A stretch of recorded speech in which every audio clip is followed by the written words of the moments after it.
Major funding for the Eyes of Nye was provided by the National Science Foundation, America's investment in the future, and by the estate of Sperry H. Goodman. In sports, world records are being broken all the time. Athletic performances keep getting better and better. Now, when I think of competition, I think of a plain old foot race. I'll race you from here across that field.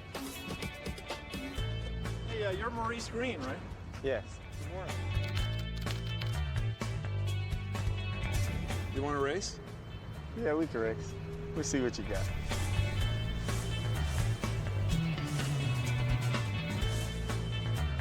All right, Maurice.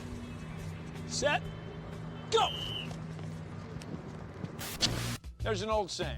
Doesn't matter if you win or lose, it's how you play the game. What, are you kidding? Look at all these trophies. We're obsessed with winning. That's why coaches, trainers, and athletes use the principles of science to develop winning formulas. When you root for your favorite player or the home team, are you really rooting for the science of sports? Well, let's have a look.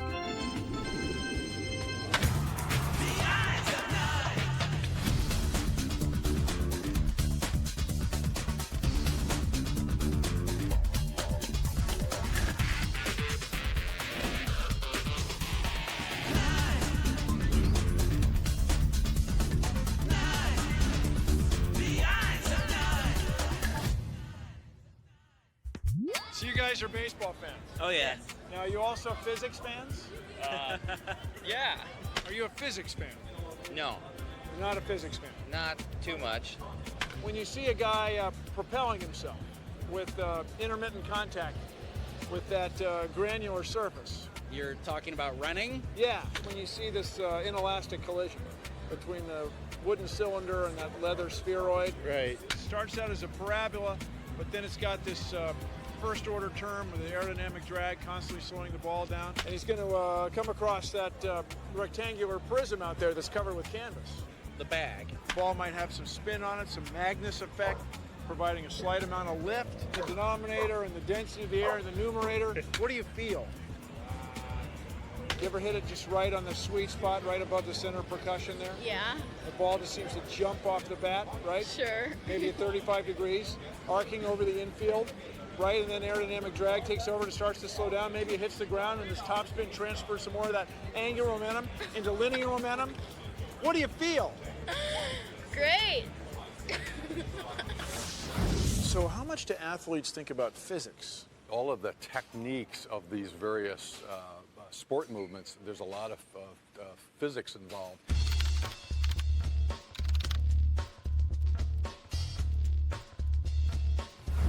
And early on in my career, I would look at videotapes of me and see if the shot was going at the right angle. Maybe it should go down, so go up a little bit, and that was very important. You're sensing timing. I mean, this is the part of the physics that comes into play, is that you have to have certain angles and trajectories and things like that. But prior to that, you have to have a certain timing. So you build up speed and then you settle and then you explode out. So it's a matter of the technique and also the timing of the technique, which are kind of two different things.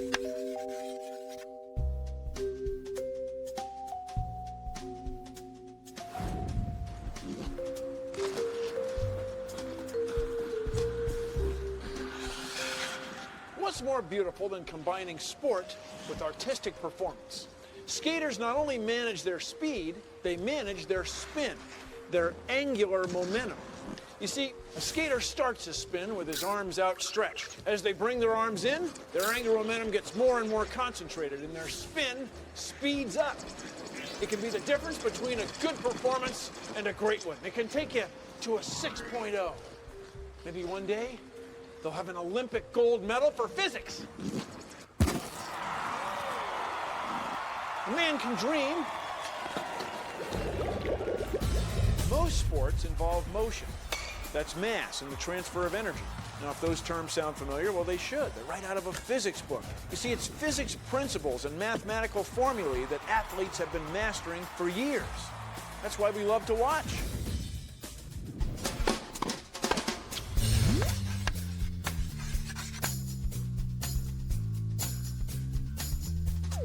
So, John, doctor, what's the key to hitting a tennis ball?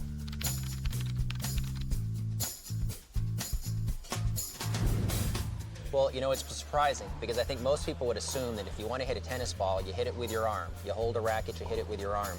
But actually, there's very little power you can generate with your arm. If you really want to hit a tennis ball hard, you actually hit the ball with your legs. So here we go, Bill. This is Claire, and Claire is going to show us how you use your legs to really whack a tennis ball.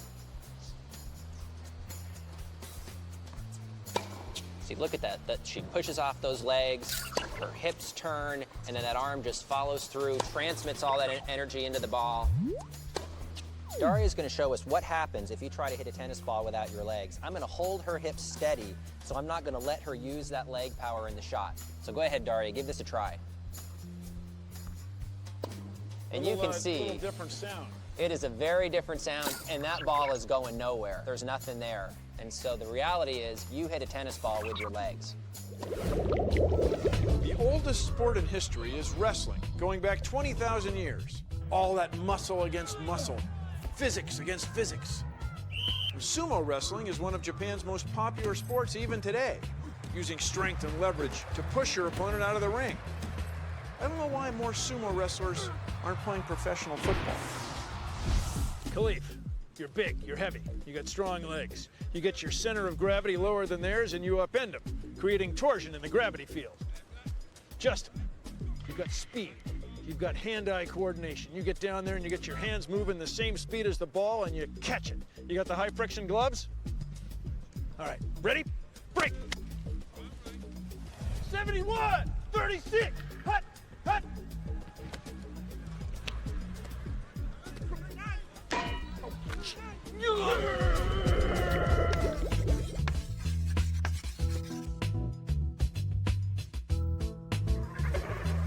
Take a look at these athletes.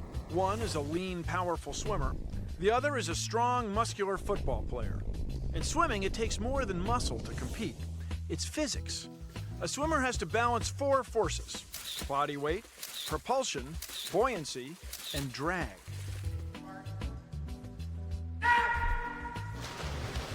A swimmer's lungs hold air to keep him afloat, and his muscles propel him forward.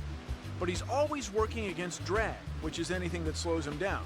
His weight, the roughness of his skin, the impact of waves in the pool. Swimmers train their bodies to be smooth and straight because in competition, drag can be a real drag.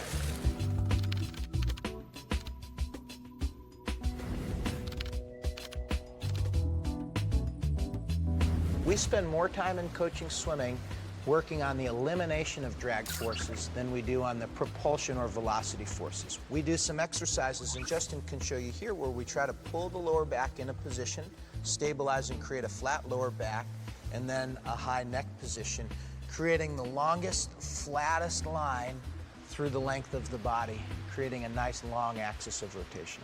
Go ahead and do a hip pop. Right into that's a nice flat back position, and then do a chicken neck. Bring your neck in. Creating a nice long line, and that's what's most important to us in creating the right body position. The margin of victory in sports often depends on using the tools of the game to best advantage. What does it take to hit a home run? Well, it's a combination of 3 things: the speed of the ball, the speed of the bat, and the angle at which the ball is hit. So in the major leagues, they can throw 90 miles an hour. A major league player can swing the head of the bat at about 70 miles an hour. Now, if he can make contact at the right angle of, say, about 35 degrees, he can hit the ball out of the park for a home run. But a slower ball, hit with a bat going about the same speed, won't go as far. But the really strong players, like, say, Mark McGwire in his day, he could hit a home run no matter how fast the ball was going. Me, it's a little different story. The whole problem for all of us, though, is the whole thing is over in just a 1,000th of a second. Not bad. These are not real baseball physics formulas. For real baseball physics formulas, please go to our website. People shouldn't compete. They should work together. I even tried playing football once with a football made out of hemp, and it still wasn't cool. And besides, it got really soggy. Yeah. And sports is violent and all about losing. And the universe is not about losing. It's about love. That's why I made the sign. Down with sports. Hey, I made one too. Oh, yeah? Oh, yeah. Oh, that's nice. Huh. Mine's like totally bigger than yours. So, it doesn't matter whose sign is bigger. It's the message. Yeah, that's cool, I guess. Except my bigger sign will get the message out to more people. You're just mad because I kicked your in frisbee golf. What? No way, I beat you by like 400 points. I thought we weren't keeping score. Yeah, I said I wasn't, but I was inside my head. Whatever. See, that's just what human beings do. It's our nature, man. Yeah, it's gonna be your nature to sleep outside the bus tonight, too. Jerk. That's right.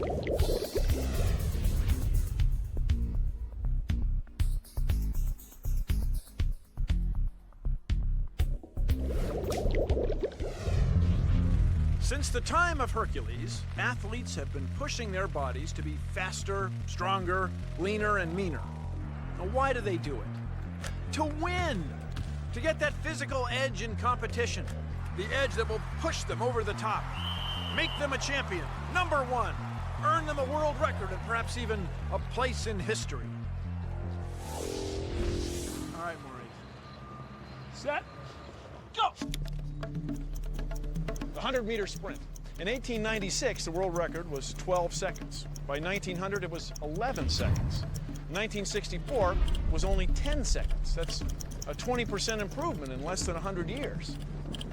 It's gonna go faster and faster, right? Guys like you.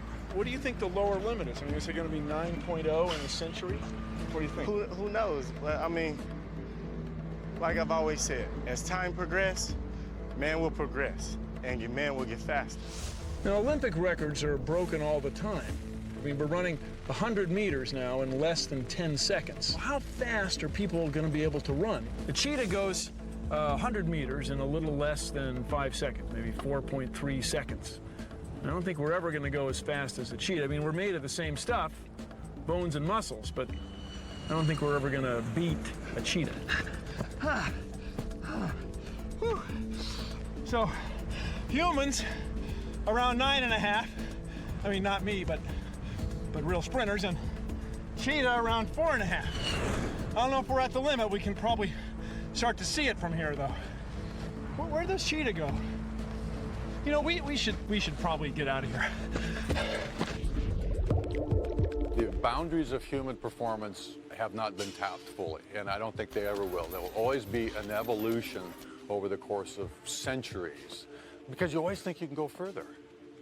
There's always that, you know, I threw this far in this competition, or I did this in the Olympics, but I can do better. If I go back and I train, I can do better. So why do the records keep getting broken? Well, for the shot put, it's two things. It's strength and it's speed.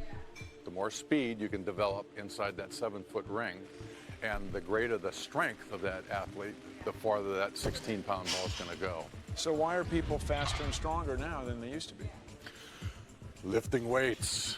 Primarily it's lifting weights, and I think there's a natural evolution of the body being able to move more quickly in space. So in other words, you think a modern kid shot putting has evolved, is better than you are by 2 generations? Yeah, because the size, just the size of the athletes that are out there are much larger than they were when I was in high school.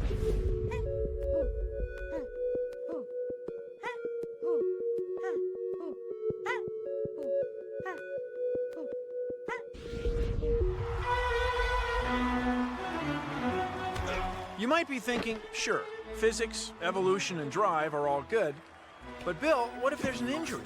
Athletes get hurt all the time, every day. What's your science going to do for that?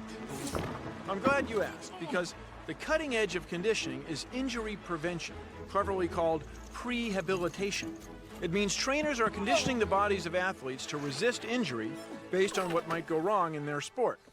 Athletes may have to take the hit, but using the right techniques, maybe they can avoid serious injury. Ah, that's gotta hurt.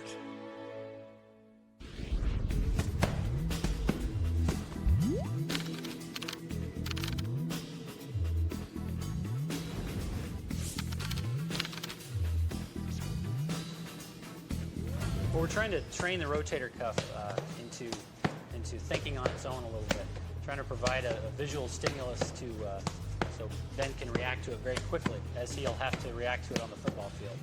We prehabilitate shoulders. What we do with shoulder exercise is to try and get football players and other athletes to not have shoulder injuries. We're training to get these muscles to have that really fast reaction time. So it's not just about pure power, it's about fast reaction time. So anywhere this arm needs to point, we've got that shoulder blade pointing in that direction. So we've always got this in the right position to promote maximum stability. If I'm a linebacker and I've got a hold of you and I have to look at the quarterback, I have to be able to make those muscles react very quickly. So that's what we're trying to do here. Not only make them strong, but make them very reactive and very quick. I think for most athletes, the core, what's called the core, is the weak link. The core is the center of the body. It's essentially where the belly button is going all around. And so if the core is weak in hitting a baseball, hitting a golf ball, throwing a shot put, that will usually end up being the downfall of that athlete. They always think about the upper body first, and then they think about the legs second. Usually they think about the middle, the torso, third. A lot of people have low back problems just in non-athletes, and that's because it's not very strong relative to the rest of the body. How do you make your midsection strong? I do things like sit-ups. I mean, those are old-fashioned, but still good. You do another kind of a reverse sit-up, which is called a hyperextension to strengthen the lower back. So by flexing forward, leaning forward, pulling yourself up in this respect, you work the abdominals, which is in the front musculature here, and that by extending your back, by lifting up against gravity, you strengthen the lower back. Muscle condition, equipment, athletic technique, they're all important aspects of the science of sports. But for maximum performance, you have to make them all work together.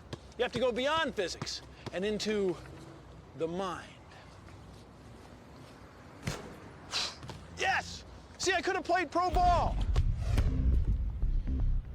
Most people would assume that Hope Solo would be such a great goalkeeper because she has great muscular strength. What makes Hope Solo such a great goalie is a great brain that processes information extremely quickly, that gives her these lightning fast reflexes, this ability to move so quickly, get to the ball. First, she has to see the ball. She needs to make a decision, which is taking place in the middle of the brain, and then she needs to say, I need to get moving. And remember, this is taking place in all less than a second. Less than a second. It's amazing. Some call it quick reflexes, but what's actually happening with Hope are programmed motor patterns. So what does that mean? Well, let's see what takes place in Hope's brain as she blocks a shot. First, we have sensory input. When the ball is kicked by her opponent, her eyes send information into this part of her brain, the occipital cortex, telling it the direction the ball was kicked and the speed at which it's flying toward her. A moment later, this information is processed here in the premotor cortex, where motor decisions are made, like where the ball is going and whether it needs to be saved or blocked, whether she should jump or dive. Once she makes a decision, a signal is sent here to her motor cortex to fire the muscles and continuous feedback loops with the cerebellum to coordinate all her muscle actions. And finally, she pounces. The complexity of her coordinated movement is lightning fast. We've got things happening in the cerebral motor cortex, the spinal cord, motor nerves, muscles, sensory nerves, cerebellum, cerebrum, and back all over again, all before you can say Mississippi. Her brain is working so fast, it's like a supercomputer or a super-duper computer. But the funny thing is, she's thinking about it without ever realizing it. Just ask her. Nice stop. Hope, what goes through your mind when you do that? You know, to be honest, I really don't think a whole lot. It just kind of happens. I focus on the ball, and the next thing you know, my body just reacts, and hopefully I make the save.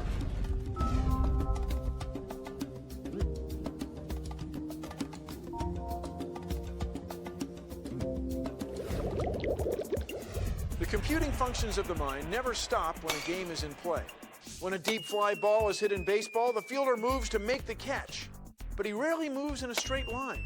Usually, it's a gentle arc. Now, why is that? It's the same as when you throw a Frisbee to your dog.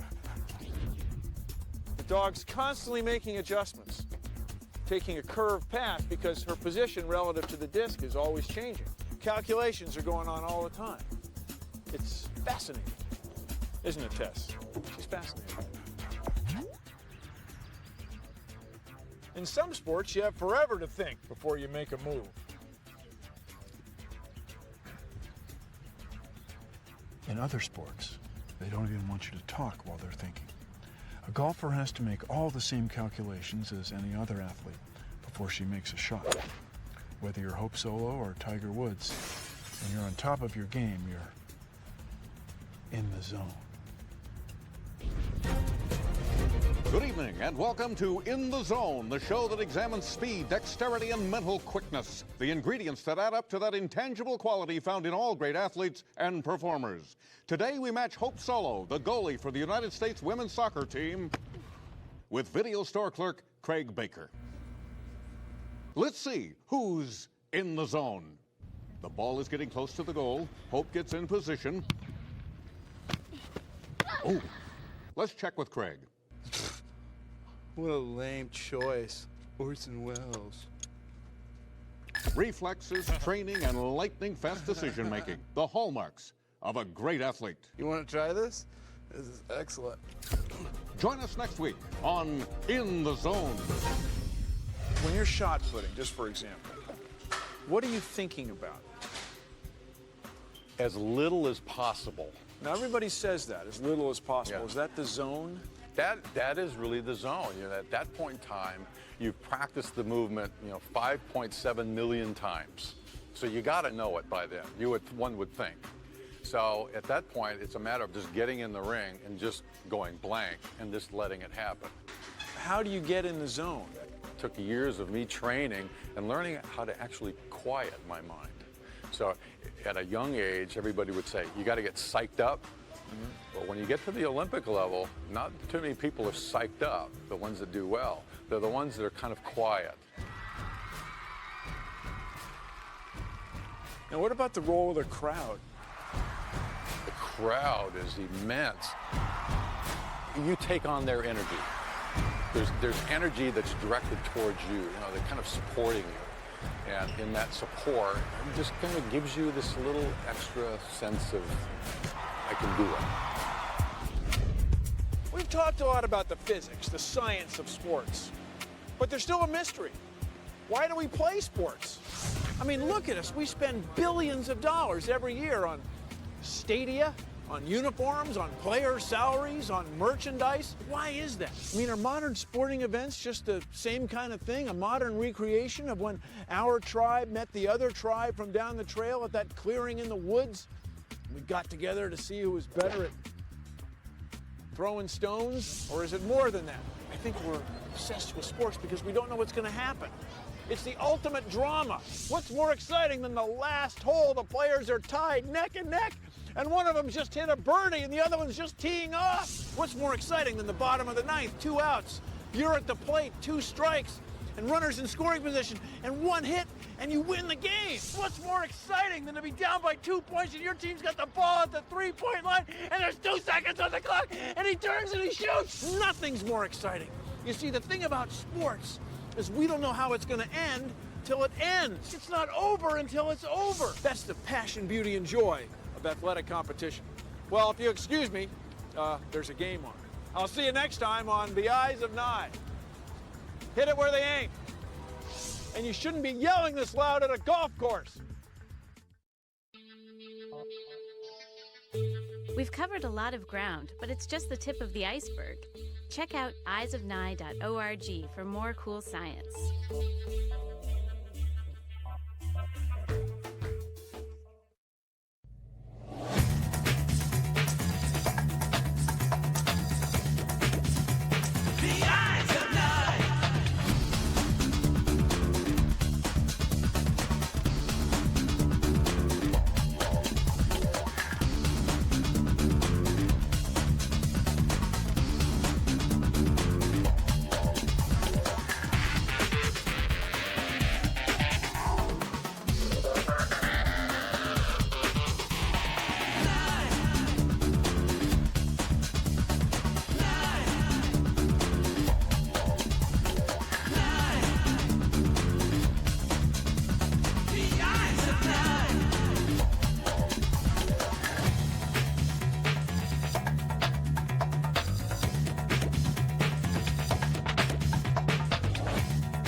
Major funding for the Eyes of Nye was provided by the National Science Foundation, America's investment in the future, and by the estate of Sperry H. Goodman.